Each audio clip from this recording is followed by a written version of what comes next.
Hello students, आपके Copa syllabus के VBA chapter visual basic application chapter का एक टॉपिक है कंडीशनल प्रोसेसिंग, है ना। उसमें हम पिछले वीडियो में इफ़ और इफ़ एल्स देख चुके हैं।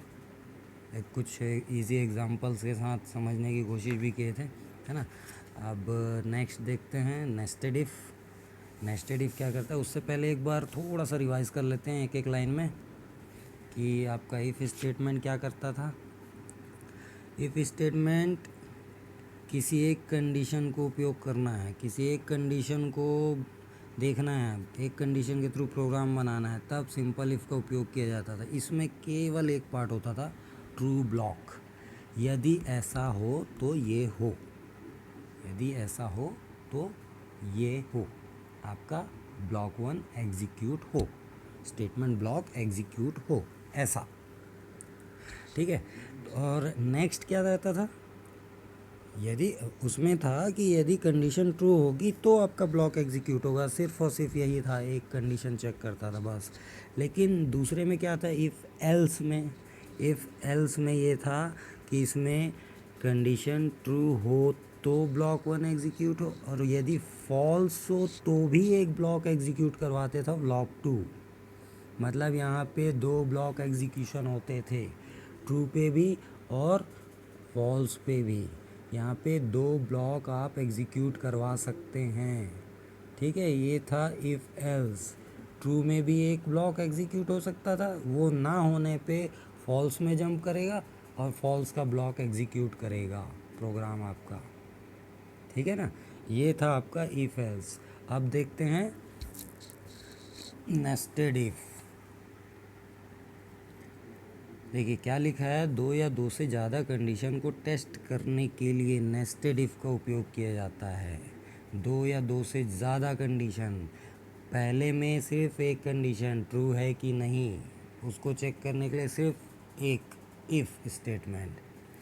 दूसरे में क्या था, ट्रू है तो ये करना है, नहीं है तो ये करना है। मतलब दो चीज़ें एग्जीक्यूट करवाते थे हम, दो ब्लॉक में जाते थे। यदि ट्रू है तो पहले ब्लॉक में जाता था, यदि फॉल्स होता था तो सेकंड ब्लॉक में जंप करता था और उसको एग्जीक्यूट करता था, है ना। यहाँ पे दो से ज़्यादा जब भी कंडीशंस चेक करनी होंगी तब हम नेस्टेड इफ़ को यूज़ करते हैं। जब भी दो से ज़्यादा कंडीशंस चेक करनी होंगी तब। अब दो से ज़्यादा कब आती हैं, जैसे कि यदि आपने कहा कि 60, आपके मार्क्स 60 प्लस हैं तो आप फर्स्ट डिवीज़न हो, ठीक है। लेकिन क्या 60 से कम हैं तो क्या आप सेकंड डिवीज़न हो? नहीं, वहाँ पे आप थर्ड डिवीज़न भी हो सकते हो, वहाँ पे आप फेल भी हो सकते हो। लेकिन ये भी ज़रूरी नहीं कि आप थर्ड डिवीज़न ही हो और या फिर आप फेल ही हो, है ना। यहाँ पे एक दो से ज़्यादा कंडीशंस हैं तो ऐसे जगहों पे हम नेस्टेड इफ़ लगाते हैं, नेस्टेड इफ़ से प्रोग्रामिंग करते हैं। चलिए देखते हैं सिंटैक्स क्या बताता है। इफ़ कंडीशन 1, यानी कंडीशन 1 को पहले चेक करेगा। कंडीशन 1 यदि ट्रू हुआ तो ब्लॉक 1 एग्जीक्यूट होगा, ठीक है। एल्स, एल्स में नहीं तो, अगर कंडीशन 1 ट्रू नहीं हुआ तो एल्स में चला गया, मतलब फॉल्स में चला गया। अब फॉल्स में चला गया क्योंकि ट्रू वाला नहीं था तो ब्लॉक 1 तो नहीं हुआ। फॉल्स में चला गया तो फॉल्स में भी अब देखते हैं एक नया इफ़ लगा है, यानी वहाँ पे एक और कंडीशन चेक करेंगे। यहाँ पे दो चीज़ें हो गई, एक तो फर्स्ट कंडीशन का फॉल्स पार्ट है, पहले कंडीशन का फॉल्स पार्ट है, प्लस दूसरे का कंडीशन चेक हो रहा है, सेकंड कंडीशन चेक हो रही है। तो यहाँ पे यदि सेकंड कंडीशन ट्रू निकलती है तो ब्लॉक 2 एग्जीक्यूट होता है। ध्यान रखिएगा, ब्लॉक 2 एग्जीक्यूट कब होगा, जब सेकंड कंडीशन ट्रू हो, किसके साथ, पहले कंडीशन के फॉल्स होने के साथ। मतलब पहला कंडीशन फॉल्स और दूसरा कंडीशन ट्रू, तब ब्लॉक 2 एग्जीक्यूट होगा, ठीक है। इस प्रोग्राम में इसी तरीके से जितने भी इफ़ आप यहाँ पे लगा सकते हैं लगा लेंगे, है ना। उसके बाद एंड इफ से क्लोज होगा। ठीक है, ये सिंटैक्स समझ में है। अब इसको कोशिश करते हैं अपने एक छोटे से एग्जांपल, आसान से एग्जांपल में समझने के। ठीक है, ये क्या लिखा हुआ है पढ़ लेते हैं इसको। यहाँ पर पहले कंडीशन 1 को चेक करेगा। कंडीशन 1 ट्रू होने पर स्टेटमेंट ब्लॉक 1 एग्जीक्यूट होगी, अन्यथा कंडीशन 1 फॉल्स होने पर कंडीशन 2 चेक होगी। कंडीशन 2 के ट्रू होने पर स्टेटमेंट ब्लॉक 2 एग्जीक्यूट होगा। यह क्रम चलता रहेगा।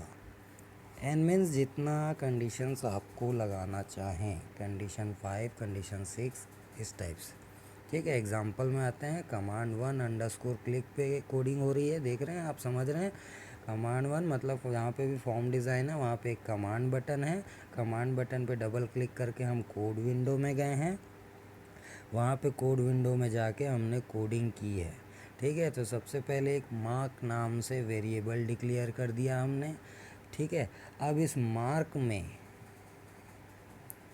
Mark equal to val text1 dot text, मतलब text1 में जो भी इनपुट लेंगे, जो भी इनपुट यूज़र द्वारा दिया जाएगा, उसकी वैल्यू को मार्क नाम के वेरिएबल में स्टोर करेंगे। ठीक है, मतलब text1 में जो भी वैल्यू दिया जाएगा वो मार्क में स्टोर हो जाएगा।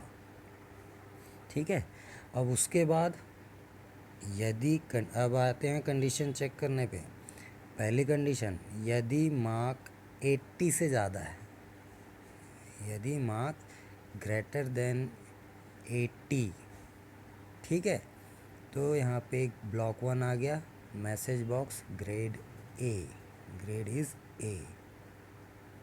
पहली कंडीशन क्या है, यदि 80 से ज़्यादा हो, तो यहाँ पे यदि 80 से ज़्यादा होगी तो ब्लॉक 1 क्या है, message box grade is a. अगर 80 से ज़्यादा हुई तो, नहीं तो, अब मान लेते हैं 80 से ज़्यादा नहीं है, तो एल्स में आ गया, मतलब फर्स्ट कंडीशन के फॉल्स पार्ट में आ गया। अब वहाँ पे सेकंड कंडीशन चेक कर रहे हैं। पहला फॉल्स, 80 से ऊपर तो है नहीं, मतलब 80 से ऊपर नहीं है, तो पहला कंडीशन फॉल्स हो गया। अब उसके नीचे है तो कितना है उसको चेक करेंगे। यदि नीचे है तो फिर एक और कंडीशन लगाते हैं, condition 2, marks greater than 60 and marks less than 80। देखिए यहाँ पे दो कंडीशन एक साथ चेक कर रहा है। कंडीशन 2 में क्या 60 से ज़्यादा और 80 से कम है, 60 से ज़्यादा और 80 से कम है, यदि हाँ तो मैसेज ग्रेड इज़ बी आएगा। मान लीजिए 65 है, तो 65 है मान लेते हैं। चलिए ये इस एग्ज़ाम्पल में, नीचे जो एग्ज़ाम्पल में 52 लिया है उसी को देखते हैं। पहली कंडीशन बोलता था कि 80 से ज़्यादा है, क्या नहीं है, 52 80 से ज़्यादा नहीं है, इसलिए ग्रेड इज़ ए एग्जीक्यूट नहीं हुआ। फिर उसके फॉल्स में गए और यहाँ पे दूसरा कंडीशन चेक किए, क्या 60 से ज़्यादा है 80 से कम है, मतलब 60 और 80 के बीच का है क्या, ये पूछ रहा है। लेकिन हमारा तो है 52, मतलब ये भी एग्जीक्यूट नहीं होगा। कंडीशन 2 भी फॉल्स है, ग्रेड इज़ बी भी नहीं होगा। तो अब 2 के फॉल्स में जाते हैं एल्स के बाद। अब यहाँ पे अब 2 के फॉल्स में तो आ गए हैं। अब यहाँ पे भी एक कंडीशन एक बार चेक कर लेंगे, क्या 40 से ज़्यादा है और 60 से कम है, 40 से ज़्यादा और 60 से कम है। अब यहाँ पे हमारा इनपुट सही हो रहा है। देखिए 52 था हमारा, नीचे डायग्राम में दिख रहा है, ठीक है, आपके इस पिक में दिख रहा है। देखिए 40 से ज़्यादा और 60 से कम 52, हाँ है, मतलब message box grade is C ही आएगा एग्जीक्यूट होने पे। ठीक है, और यदि ये भी नहीं है तो 40 से नीचे अगर उसका है मार्क्स, तो यहाँ पे स्टूडेंट इज़ फेल का मैसेज आएगा। ठीक है, यहाँ पे एक नहीं, दो नहीं, दो से ज़्यादा कंडीशंस हमने चेक की, ग्रेड ए के लिए भी, ग्रेड बी के लिए भी और ग्रेड सी के लिए भी, और वो भी नहीं है तो स्टूडेंट के फेल होने का मैसेज। यानी इस तरीके से दो से ज़्यादा कंडीशन जब चेक करने हो तो हम नेस्टेड इफ़ लगाते हैं, और जितने भी इफ़ लगे सभी के एंड इफ़ लगेंगे। ठीक है, अब इसके बाद हम आगे देखेंगे केस स्टेटमेंट। ठीक है, सेलेक्ट केस स्टेटमेंट। आज के लिए इतना ही। Thank you.